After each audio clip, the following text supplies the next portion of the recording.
তবলছড়ির ৩ নং বন্যাল আন্তর্জাতিক ৪ ইউনিয়নে প্রায় ৮০,০০০-এর অধিক লোকের বসবাস।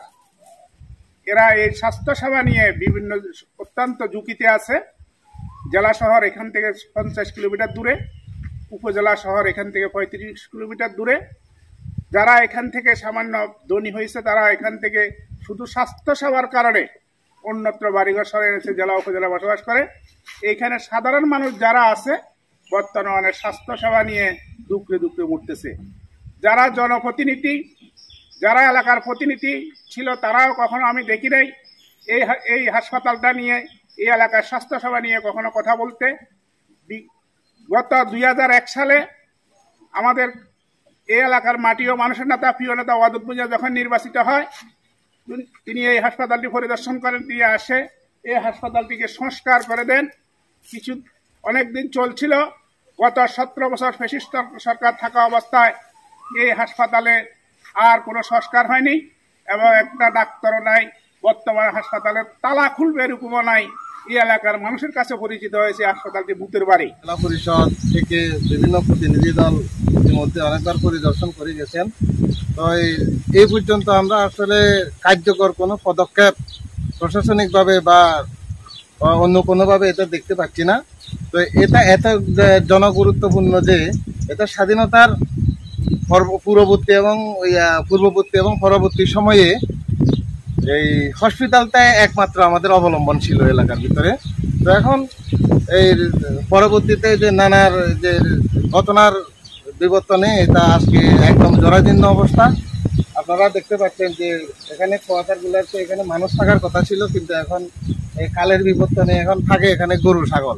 দেখার মতন কেউ নাই, বিদ্যুৎ নিবি আর কি হবে, এই পরিস্থিতি আছে। এখন আমাদের সবচেয়ে বেশি হলো যে এখানে এই হাসপাতালটা নতুন করে যদি কিছু সংস্থা করি, ম্যাক্সিমাম কিছু ডাক্তার নার্স দেওয়া হয় বা প্রাথমিক একটা ট্রিটমেন্ট যদি পাই, তারপর তো আমরা একটু সুবিধা ভোগ করতে প্রাথমিক সুবিধা ভোগ করতে পারতাম। নেক্সট টাইম অথচ কাকারছড়ি মাটিরাঙ্গা যেখানে পাঠাইতো ডাক্তাররা, আমরা ওখানে যাইতাম, তারপরে একটু মন খারাপ বুঝাইতে পারতাম যে আমরা এখানে হাসপাতালটা প্রাথমিক চিকিৎসা দেওয়ার মতো একটা ক্যাপাসিটি আছে। রামছিরা, বন্যা, তবলছড়ি, ৩ নং এই ৪টি ইউনিয়ন চিকিৎসা সেবা থেকে বঞ্চিত। আমার জন্মলগ্ন থেকে দেখতেছি হাসপাতালটা পরিত্যক্ত অবস্থায় এভাবে পড়ে আছে। আমরা আমাদের পূর্বপুরুষ মুরব্বীদের কাছ থেকে জেনেছি এই হাসপাতাল দর্শকদের বিশিষ্ট হাসপাতাল। অন্যান্য যেসব হাসপাতালগুলোতে ডাক্তার স্টাফ যে পরিমাণে আছে, এখানেও সেই পরিমাণ ডাক্তার স্টাফ আছে।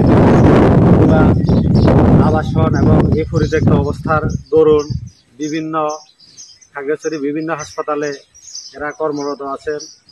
এই হাসপাতাল থেকে এই এলাকার কোনো মানুষ সুফল পাচ্ছে না, চিকিৎসা সেবা পাচ্ছে না। চিকিৎসা সেবার জন্য শুধু সে মাটিরাঙ্গা ৩৫-৪০ কিলো ওভারকাম করে ওইখানে যাওয়া লাগে চিকিৎসার জন্য, এবং খাগড়াছড়ি জেলা সদরে প্রায় ৫০ কিলো দূরে গিয়ে চিকিৎসা সেবা।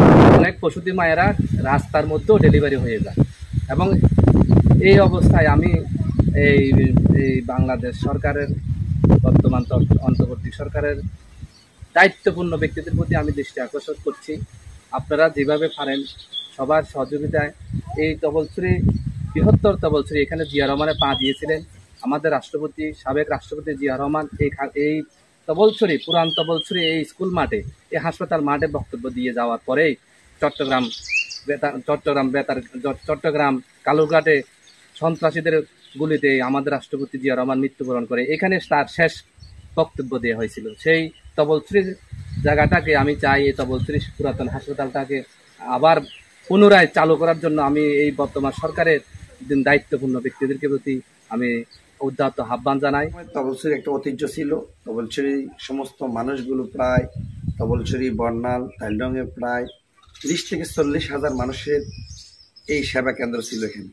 কিন্তু দুর্ভাগ্য বিষয়, এই কেন্দ্রটি ডাক্তার নাই, পরিত্যক্ত হয়ে গেছে। এবং শুধু পরিত্যক্ত না, এখন সেখানে মানুষ গবাদি পশু রাখে, জীর্ণ শীর্ণ, কিচ্ছু নেই। একসময় কিন্তু এই হাসপাতালের সব কিছু ছিল, জেনারেটর থেকে শুরু করে থিয়েটার মেশিন, এক্সরে মেশিন, সব কিছু ডাক্তার, পরিপূর্ণ এক জাঁকজমকটা হাসপাতাল ছিল। কালের বিবর্তে এটা একবার জীর্ণ শীর্ণ হয়ে গেছে। এটা মানুষের দুর্ভোগের এক। দ্বিতীয়ত, এই হাসপাতাল না থাকার কারণে অত্র এলাকার এই যে তিনটা ইউনিয়ন, বিশাল তিনটা ইউনিয়নের মাটিরাঙ্গা উত্তর অঞ্চলের মানুষগুলোর দুর্ভোগের শেষের কমতি নেই। এবং একটা রোগী এখান থেকে যদি নিয়ে সেই দূরে প্রায় 70-80 কিলোমিটার দূরে শহরে খাগড়াছড়ি শহর হসপিটালে নিয়ে যেতে রোগীটা